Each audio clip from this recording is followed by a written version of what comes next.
think I like this little life.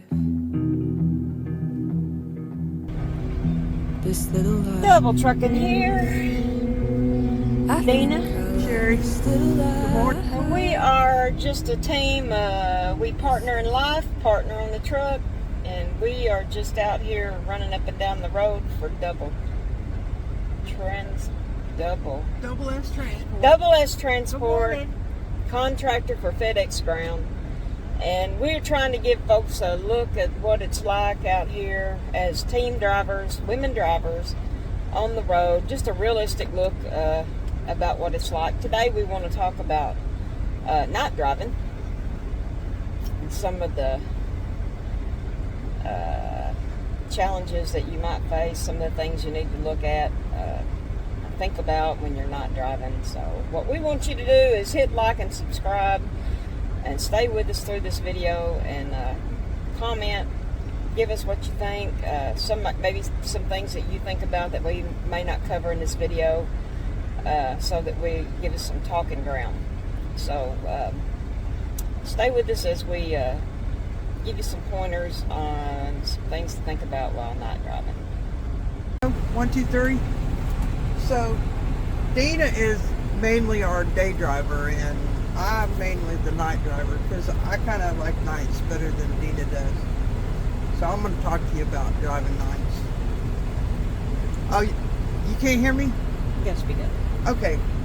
So the number one thing you probably need to know if you're going to drive nights, and it's the most important thing about driving nights, and probably the most important thing about driving is that when you go back there to that sleeper, you need to get sleep. I know a lot of people, a lot of younger people like to go back there and play with their games or talk with their girlfriends or boyfriends or whoever they like to talk to, and that's all good and well and done, but you need to get a good night's sleep, especially if you're driving nights. That is the number one important thing, because you do not need to be sleepy out here, especially at night. That 10-hour break is a DOT rule for a reason. You need your rest because safety is number one. And if you're not rested, there are certain hours of the night that you will sink. And so get your rest. Exactly.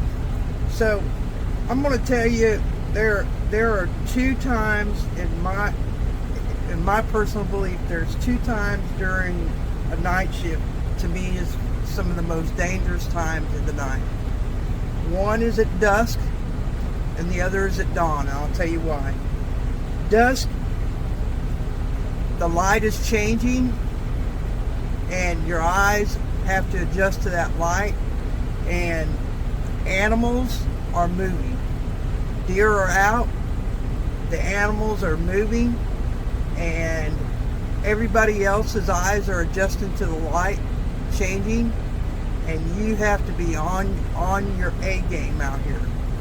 I counted last night, there's probably at least 100 deer on the side of the road between Tennessee and Florida last night, and they were probably this far from my truck. So you have to be on your A game. Not that you're going to have to swerve around them because you just hit them, but there are a lot of other things that you have to be on guard with. So dawn is the same way. Dawn, you are at your end of your shift and you're tired. And you have to be on your A game again, because you're ready to go to bed, you're sleepy, you're tired, you're exhausted, you're fatigued, and you have to be on your A game. You're adjusting to the light again. I think dawn is my hardest time, and I think Dena can swear by probably dawn is her hardest time. Sun comes up and my eyes start squinting, and oof, it is hard. I have to put my sunglasses on because when I start squinting, I start getting sleepy. Yep. Between probably 4:15, 4:30 till that sun comes completely up. Ooh, I struggle. And I do too. So you have to be aware. So that being said, what do we do during our shift to keep us awake and keep us busy, other than keeping our eye on the road and making sure that all the other dingbats out there don't try to kill us? Is, me personally, I listen to Audible, which is books on tape. I don't try to listen to people that narrators that are soft-spoken. I try to listen to very loud-spoken, animated narrators, because very soft-spoken narrators will put me to sleep. I like Stephen King novels and true crime novels and things like that. Dena will tell you what she likes to listen to. I listen to podcasts. I like true crime too. I listen to court cases. I listen to trials. I listen to sentencings. I listen, sometimes when I'm really sinking, I'll listen to stand-up comedy, stuff like that. When okay, so I like to listen to interrogations.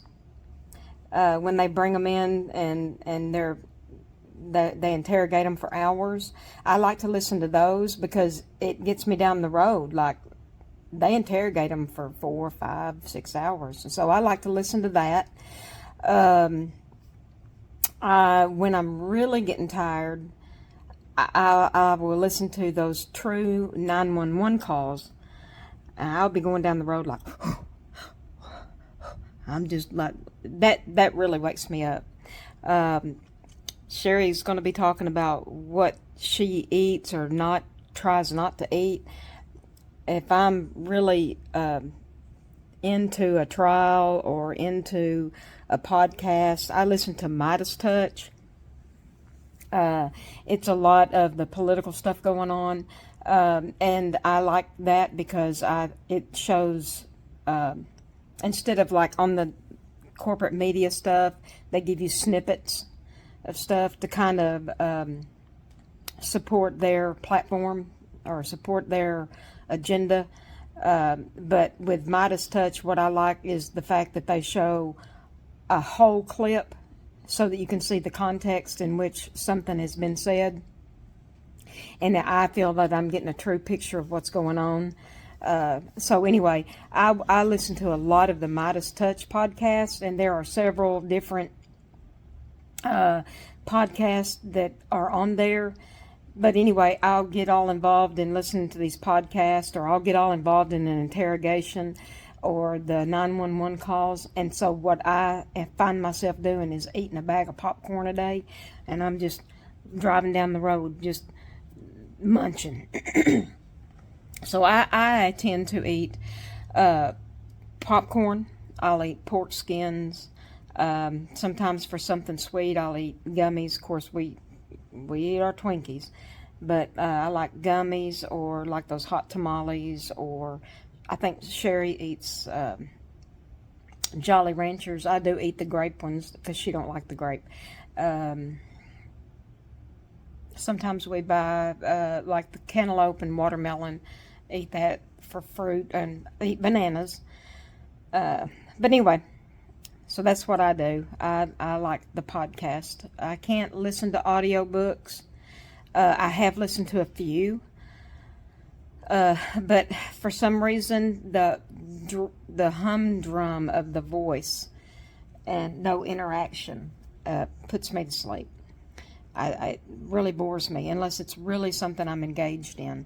So I have listened to a few audiobooks, but I have to really, really be engaged in the content. And it's not like a story. It's more of non-fictional stuff that I listen to when I do listen to audiobooks. That's what keeps us busy, other than keeping your eye out there on the road and making sure everything's good. So, things that I try not to eat is high carb foods. that will make you sleepy. You know, I don't eat a whole lot during my shift. I try to eat very, very little during my shift, because the more I eat, the sleepier I will get. I am a huge Diet Mountain Dew person. That's my caffeine. Dena is a coffee person, and she has these energy things that go into her water. I wish I could convert to that, because it's probably better for me.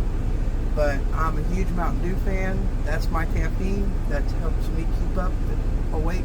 You know, help me.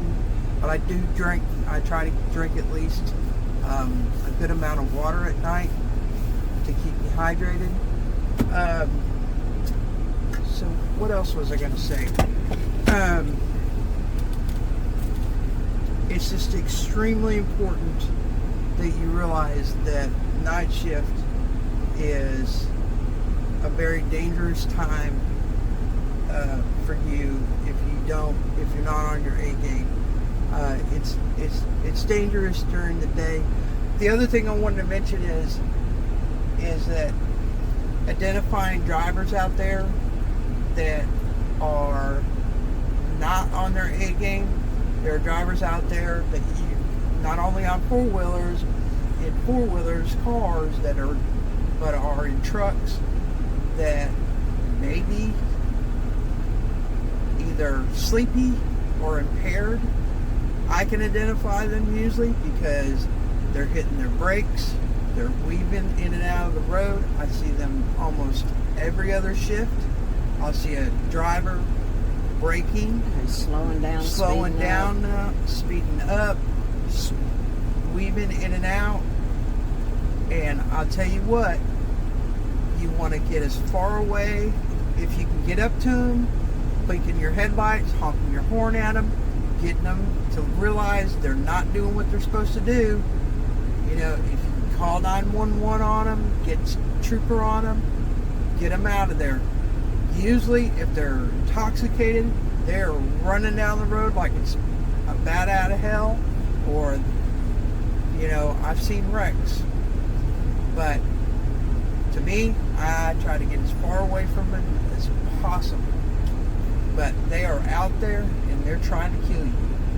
Get away from them. You know.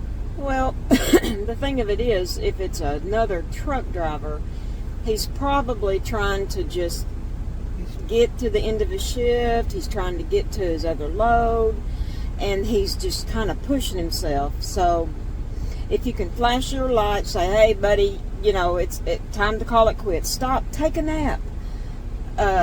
Flash your lights. Let him know, hey, we recognize you're struggling. Pull off. You know, wake him up. It's going to save his life. It's going to save him getting into an incident that he does not need. If it's a car that's speeding and you recognize that they may be impaired as far as intoxicated or something, call 911. Get them off the road. They do not need to be out there and take somebody else's life. And the last thing I want to say on this is that if you are tired, if you think you don't think you're being a hero by trying to go that distance. Don't worry about this clock. Don't worry about that clock. Pull your behind over and take a 20 or 30 minute nap.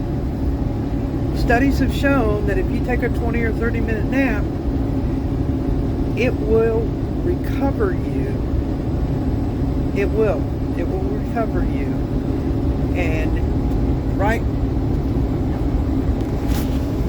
You're not going to take a nap now? No, you cannot take a nap because we are on our way. Where are we on our way to? You gotta speak up. We're going home.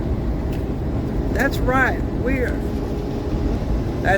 are on our way home. Thank goodness. We've done over 6,000 miles this week and we are ready to go home. There's been times when I've been struggling, not driving, that I've pulled off, found a place to park, whether it be a ramp or in a rest area, set my alarm for 30 minutes and just had to sit back or put my head on the steering wheel and just take a 30-minute nap. Nothing says that you can't do that. And if it means safety, yeah, that's what you got to do. Or take your break, take a nap. Doesn't matter if it's your 30-minute down or not. If you need to take another 30 minutes, take another 30 minutes. Take another 20 minutes. You know what? It is your safety.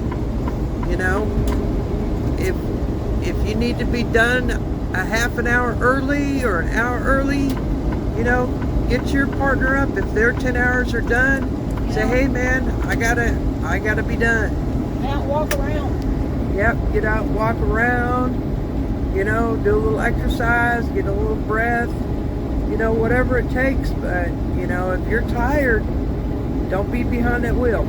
So, the last thing we wanted to talk about was things to do that can help you sleep. You know, sometimes I have to take melatonin. Dena takes melatonin. It helps to fall asleep. Now, one of the things that I do, because I work nights, I like to have it completely dark. And Dena has a very hard time if she works nights of falling asleep if it's light out. So if I'm just going to show you this real quick. So I got this little setup that goes right in front.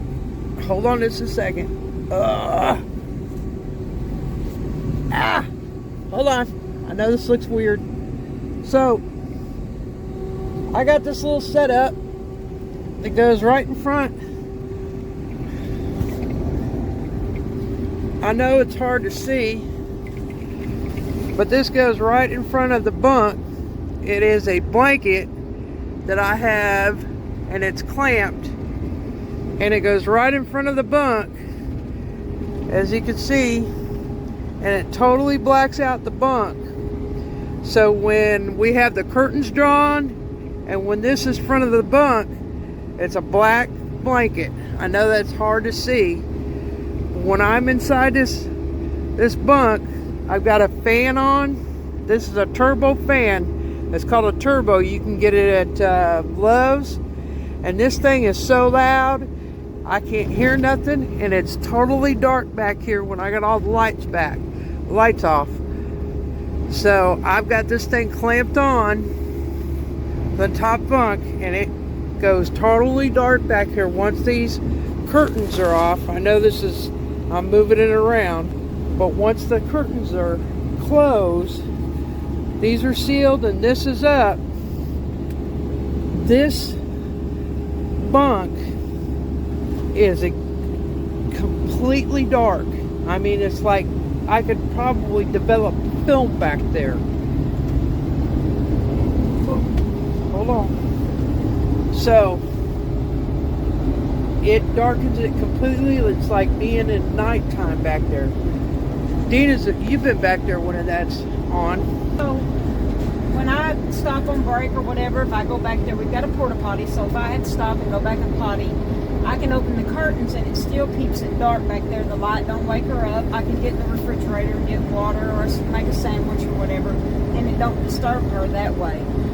You know how it is if you're trying to sleep days and that curtain cracks.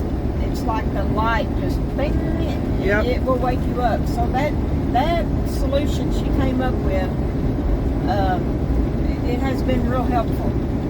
Yeah, and I have actually been able to close that curtain when she slept, and been able to change the porta potty out and done some things because I've gotten into Ocala early, and it's been a little bit daylight. And so I've shut that curtain down and changed the porta potty out and done some stuff, and she hasn't seen anything. So anyway, there are all kinds of things that you can do back there. Earplugs and everything else. So there's all kinds of ways that you can do things. So just letting y'all know that I think If you have any other suggestions, please let us know. See y'all later. DoubleTruckn here. Subscribe, hit the like button. Questions, answers. We'll see y'all later. Comment, give us ideas. What do you do to help you sleep?